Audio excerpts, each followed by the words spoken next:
Hello मेरे प्यारे बच्चों आज के हम इस वीडियो में पढ़ने वाले हैं कक्षा 7 विज्ञान विषय की जो आपका अध्याय नंबर 3 है उष्मा। क्या है अध्याय नंबर 3? उष्मा। तो इसे हम इंग्लिश में हीट के नाम से भी जानते हैं, ठीक है ना। तो इनके जितने भी अभ्यास के प्रश्न उत्तर हैं उनको हम आज इस वीडियो के माध्यम से देखने वाले हैं। ये आप लोग देख सकते हो अभ्यास के प्रश्न हैं ये सभी। तो इसमें टोटल 6 प्रश्न हैं। ये 6 प्रश्नों को अभी हम इस वीडियो के माध्यम से देखने वाले हैं। तो चलिए सबसे पहला प्रश्न की ओर बढ़ लेते हैं। पहला प्रश्न आपका है कि ऊष्मा चालक और ऊष्मारोधी में अंतर स्पष्ट करिए। तो देखिए, ऊष्मा चालक और ऊष्मारोधी में अंतर पूछ रहा है। तो जब भी अंतर पूछे तो सबसे पहले आपको ऐसा लिखना ही होगा कि ऊष्मा चालक और ऊष्मारोधी में निम्नलिखित अंतर है। निम्नलिखित मतलब नीचे लिखा हुआ, अंतर माने अंतर है, दोनों के बीच डिफरेंस है। तो चलिए देखिए ऊष्मा चालक और ऊष्मारोधी में क्या अंतर है। तो ऊष्मा चालक नाम से ही स्पष्ट है कि ऊष्मा का क्या करेगा, चालन करेगा, एक स्थान से दूसरे स्थान तक ले जाएगा। और ऊष्मारोधी से यह स्पष्ट होता है कि ऊष्मा को रोकेगा। ऊष्मा मतलब ताप और रोधी माने रोकना, माने ऊष्मा को एक स्थान से दूसरे स्थान तक नहीं जाने देगा। तो देखिए ऊष्मा चालक होता है ना, जो पदार्थ अपने से होकर ऊष्मा को एक सिरे से दूसरे सिरे तक जाने देता है, उसे हम क्या कहते हैं, ऊष्मा चालक कहते हैं। जैसे आप लोग लोहा को देखिए, लोहा को जब आप आग में गर्म करोगे तो एक सिरे से दूसरे सिरे तक वह गर्म हो जाएगी। अब देखिए, ये तो आप ऊष्मा चालक समझ गए। अब ऊष्मारोधी के अंतर समझिए कि जो पदार्थ अपने से होकर ऊष्मा को एक सिरे से दूसरे सिरे तक नहीं जाने देते हैं। ऊष्मा चालक में क्या था कि एक सिरे से दूसरे सिरे तक जाने दे रहा था, लेकिन ऊष्मारोधी में एक सिरे से दूसरे सिरे तक नहीं जाने देगा। तो हम इसे क्या कहेंगे, ऊष्मारोधी कहेंगे। यानी कि ऊष्मा को ये रोक रहा है। जैसे में लकड़ी, लकड़ी को जब आप आग में गर्म करोगे तो वो जल जाएगा, लेकिन एक सिरे से दूसरे सिरे तक, यानी कि पहला सिरा से अंतिम सिरा तक वो गर्म नहीं होगा। तो ये क्या है, ऊष्मारोधी हो गया। ठीक। अब देखिए दूसरा आपका जो प्रश्न है वो है डॉक्टरी थर्मामीटर एवं प्रयोगशाला थर्मामीटर के कार्य एवं बनावट को बताइए। तो देखिए प्यारे बच्चों, डॉक्टरी जो थर्मामीटर होती है वो, यह जो थर्मामीटर है इस शरीर का ताप का पता लगाता है। यानी कि हम लोग का शरीर का तापमान ये मापता है कि कितना इन लोगों का बुखार है, फीवर है, ज्वर उसी को कहते हैं। मापने के लिए हम लोगों का प्रयोग किया जाता है किस चीज़ में, तो फीवर मापने के लिए। यह एक विशेष प्रकार का पारा थर्मामीटर होता है। एक बात हम आपको बता दें, ये कोई अभी आप लोगों को ये बातें पता नहीं होगा, जो थर्मामीटर के बीच में पारा रहती है ना, उस पारा को आप अगर घोर के पी जाइएगा तो उस व्यक्ति को, महिला को बच्चा उत्पन्न नहीं होगी। ये बात आपको बता देते हैं, पारा में कुछ रहता है, ठीक है। तो छोड़िए, मुद्दा दूसरे मुद्दे पर भटकना अच्छी बात नहीं होती है। तो अब समझते हैं कि डॉक्टरी थर्मामीटर होता क्या है। तो यह जो थर्मामीटर है वो शरीर के तापमान का पता लगाता है और ज्वर मापने यानी बुखार मापने के लिए प्रयोग किया जाता है। यह एक विशेष प्रकार का पारा थर्मामीटर होता है, ठीक ना, जिसका तापमान की जो परास है वो कितने के बीच होती है, तो 35 डिग्री सेल्सियस से 43 डिग्री सेल्सियस के बीच होती है। अथवा हम इसको फ़ारेनहाइट में नापेंगे तो 95 डिग्री फ़ारेनहाइट से 100 डिग्री फ़ारेनहाइट तक होता है। प्यारे बच्चों, आप लोग को जब डॉक्टर नापते होंगे तो कहते होंगे 98 डिग्री सेल्सियस इसको बुखार है, लेकिन वो गलत बात बोलते हैं। जब बुखार मापते हैं तो वो फ़ारेनहाइट में उतना होता है, 98 डिग्री फ़ारेनहाइट में होता है। अगर 35 डिग्री सेल्सियस है, समझ लो 95 डिग्री फ़ारेनहाइट के बराबर हो रहा है, तो वो बोल रहे हैं 98 डिग्री सेल्सियस, समझ लो उसको कितना फीवर होगा। ऐसा नहीं होता है प्यारे बच्चों, फीवर जो हम लोगों का होता है वो फ़ारेनहाइट में होता है, ठीक ना। चूँकि इसका प्रयोग ज्वर मापने के लिए किया जाता है, किसका प्रयोग, तो डॉक्टरी थर्मामीटर का प्रयोग, इसीलिए इसे ज्वर मापी या डॉक्टरी थर्मामीटर कहते हैं। जी, नाम से ही स्पष्ट है।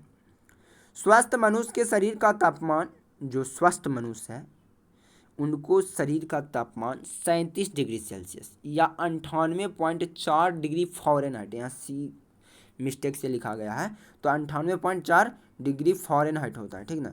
तापमापी में इस ताप सीमा पर एक लाल निशान बना रहता है।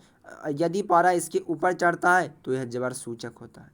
यानी कि एक निशान बना रहता है, ये आप लोग देख सकते हो, यहाँ तक काला निशान जो बना था और आगे जाकर पीला हो गया, यानी कि इस व्यक्ति को इतना फीवर था। तो जहाँ तक ये पारा चढ़ेगा उतना उसको फीवर होता है, यही सूचित करता है, ठीक ना। अब समझते हैं हम प्रयोगशाला थर्मामीटर को, क्योंकि इसी में पूछा है कि डॉक्टरी थर्मामीटर एवं प्रयोगशाला थर्मामीटर के कार्य और बनावट को बताना। तो ये रहा बनावट आपका डॉक्टरी थर्मामीटर का, और कार्य तो हम अभी बता ही चुके हैं। तो अब प्रयोगशाला थर्मामीटर की कार्य और बनावट को समझते हैं। तो देखिए, प्रयोगशाला थर्मामीटर जो होती है ना, यह एक उपकरण है। जितने भी चीज़ों का हम प्रयोग करते हैं किसी चीज़ के मापने में, वो उपकरण कहलाते हैं, ठीक है ना। तो इसका उपयोग पदार्थों के सटीक तापमान, जितना उसका तापमान है उतना ही ये बताएगा, ठीक ना, कि मापने के लिए किया जाता है। थर्मामीटर के माध्यम से तापमान को मापने में सक्षम होने से इसे नियंत्रित किया जा सकता है। इस उपकरण का निर्माण निम्न और उच्च तापमान दोनों की गणना करने के लिए किया जाता है।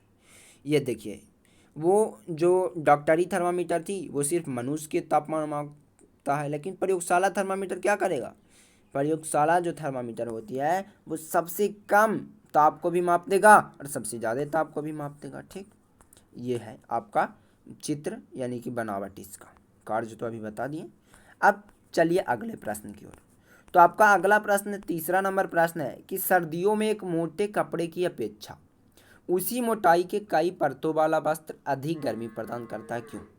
कह रहा है कि ठंडे के मौसम में अगर हम एक मोटा कपड़ा पहनते हैं तो उससे अधिक गर्मी नहीं लगता है, लेकिन हम अगर 2-3 परतों वाला कपड़ा पहन लेंगे तो ज़्यादा गर्मी लगेगा। ऐसा क्यों? तो देखिए, हम जानते हैं कि हवा ऊष्मारोधी होता है। हवा क्या है? ऊष्मा को रोक देता है। एक मोटे कपड़े की अपेक्षा अनेक परतों वाले वस्त्र में परतों के बीच अधिक हवा रहती है। देखिए, एक जो मोटा कपड़ा होगा उसके बीच तो हवा उतना नहीं रहेगा। अगर हम वहीं 2-3 परत वाले कपड़ा पहन लेंगे तो उसके बीच में हवा भर जाएगा, जो हमारे शरीर से ऊष्मा को परिवेश में विकसित होने से रोकता है और हम गर्म महसूस करते हैं। जब अंदर वो कुछ जाने ही नहीं देगा तो हमको ठंडा कैसे लगेगा? तो हमें गर्मी महसूस होता है। और यही कारण है कि एक मोटी चादर यानी एक मोटा कपड़ा की अपेक्षा अनेक परत वाला जो वस्त्र होता है, कपड़ा होता है, वो अधिक गर्मी प्रदान करता है, ठीक। तो प्यारे बच्चों, मैं उम्मीद करता हूँ कि आप लोग तीसरे प्रश्न अच्छे तरीके से समझ गए होंगे। अब चौथा जो आपका प्रश्न है वो है कि गर्म जलवायु वाले जगहों पर, मतलब जहाँ गर्म जलवायु है उस स्थान पर घरों को उजले रंग से ही सलाह रंगने की क्यों दी जाती है? तो देखिए, जो उजला रंग होता है ना, ऊष्मा को अवशोषित नहीं करता है। अगर वही अगर वही काला रंग होता, अगर काला रंग से आप पोताई कर दोगे ना तो बहुत आपको गर्मी लगेगा, ठीक ना। तो हम लोग उजला रंग से रंगते हैं। अब समझिए काहे भाई, गर्म जलवायु के स्थान पर। तो गर्म जलवायु वाली जो जगहें होती हैं पर घरों को उजले रंग से सलाह रंगने के लिए इसलिए दिया जाता है ताकि उस उजले जो रंग होती हैं उष्मीय विकिरण, जो उष्मा में विकिरण होती है, गर्मी वाले विकिरण, उसको परावर्तित कर देता है, माने रिफ्लेक्ट कर देता है, भगा देता है जो कहिए, जिसके कारण दीवार अधिक गर्म नहीं हो पाता। जब उस पर उष्मा एक विकिरण ही नहीं पड़ेगी तो फिर गर्म कैसे होगा? क्योंकि वो तो रिफ्लेक्ट कर रहा है उजला रंग, तो फिर हम लोगों को क्या होगा, जिसके कारण दीवार अधिक गर्म नहीं हो पाएगा और हम घरों में क्या करेंगे, हम लोग घरों में आराम महसूस करेंगे। जब गर्मी ही नहीं लगेगा तो हम लोग आराम ना महसूस करेंगे प्यारे बच्चों। तो अब देखिए, अभ्यास के जो प्रश्न उत्तर हैं वो चौथे प्रश्न तक हम अभी आप लोगों को समझा दिए। अब पांचवा जो प्रश्न है, कह रहा है कि कॉलम का से कॉलम खा के शब्दों का मिलान कीजिए। तो देखिए, कॉलम का में आपको दिया हुआ है और कॉलम खा में दिया हुआ है 4-4, तो इसको आपको मिलाना है। पहला है कि गहरे रंग के कपड़े पसंद करते हैं। तो जो गहरे रंग के कपड़े होते हैं उनको हम लोग कब पसंद करते हैं? तो सर्दी में, यानी कि ठंडा में। तो ऑप्शन नंबर आ में आप मिला देंगे। दूसरा है कि समुद्र समीर बहने का समय, जो समुद्री समीर बहती है वो दिन में बहता है, यानी ऑप्शन ए से आ से मिला देंगे, ठीक। तीसरा है कि हल्के रंग के कपड़े पहनने का समय, तो जब भी हम हल्का रंग के कपड़ा पहनते हैं वो गर्मी में पहनते हैं ताकि हम लोग को गर्मी कम लगे, यानी कि ऑप्शन नंबर ई से मिला देंगे। चौथा है थल समीर चलने का समय, जो हमेशा थल समीर चलता है वो कब चलता है? रात में, यानी कि ऑप्शन नंबर ई से इसको भी मिला देंगे। इसको मिला देंगे ई से। ठीक, अब देखिए छठा प्रश्न है कि सही उत्तर पर टिक लगाइए, यानी आपको 4 ऑप्शन दे दिया है और इसमें आपको टिक लगाना है। तो देखिए पहला है कि 1 लीटर जल जिसका तापमान 0 डिग्री सेल्सियस हो तथा 1 लीटर जल जिसका तापमान 40 डिग्री सेल्सियस हो को आपस में मिला दें तो पूरे जल का तापमान होगा। तो देखिए जब भी इसका तापमान होगा वो 0 डिग्री सेल्सियस और 40 डिग्री सेल्सियस के बीच होगा। तो इसमें तो हमें कोई नहीं दिख रहा है, इसलिए इसका ऑप्शन राइट ऑप्शन जो होगा ऑप्शन नंबर घ होगा, इनमें से कोई नहीं। ठीक, दूसरा प्रश्न है कि बर्फ में लकड़ी का चम्मच डाला जाए तो क्या होगा? कुचालक होने के कारण, यानी कि एक सिरे से दूसरे सिरे तक उसमें कोई ऊर्जा का उष्मा का प्रवाह नहीं होगा, तो कुचालक है, क्योंकि कुचालक होती है लकड़ी। तो कुचालक होने के कारण उस पर कोई प्रभाव नहीं पड़ेगा, यानी कि ऑप्शन नंबर इसका ग राइट आंसर हो जाएगा। जो दूसरा प्रश्न है उसका ग राइट आंसर है। ठीक, तीसरा प्रश्न है और आखिरी प्रश्न इस अभ्यास के प्रश्न उत्तर में कि 20 डिग्री सेल्सियस ताप पर गर्म जल में 20 डिग्री सेल्सियस ताप पर गर्म लोहे की छड़ को डालते हैं। अगर देखिए 20 डिग्री सेल्सियस पानी भी गर्म है और 20 डिग्री सेल्सियस लोहा को भी गर्म है, उसको अगर हम पानी में डाल देंगे तो कौची होगा? छड़ का तापमान बढ़ जाएगा, पानी का ताप बढ़ जाएगा, दोनों का ताप बढ़ जाएगा, कोई प्रभाव नहीं पड़ेगा। तो देखिए दोनों का जब तापमान सेम है तो कोई प्रभाव नहीं पड़ेगा, यानी इसका राइट आंसर हो जाएगा ऑप्शन नंबर घ। तो प्यारे बच्चों यही थी आपकी अभ्यास के प्रश्न उत्तर। अगर वीडियो अच्छा लगा होगा तो हमारे चैनल को आप लोग सब्सक्राइब कर लें और वीडियो को लाइक करें, और आप लोग इस वीडियो को ज़्यादा से ज़्यादा दोस्तों में शेयर करें ताकि वो भी अच्छी तरीके से समझ सकें और परीक्षा में अच्छे अंक प्राप्त कर सकें। फिर मिलेंगे हम लोग अगले वीडियो के साथ। Thanks for watching video.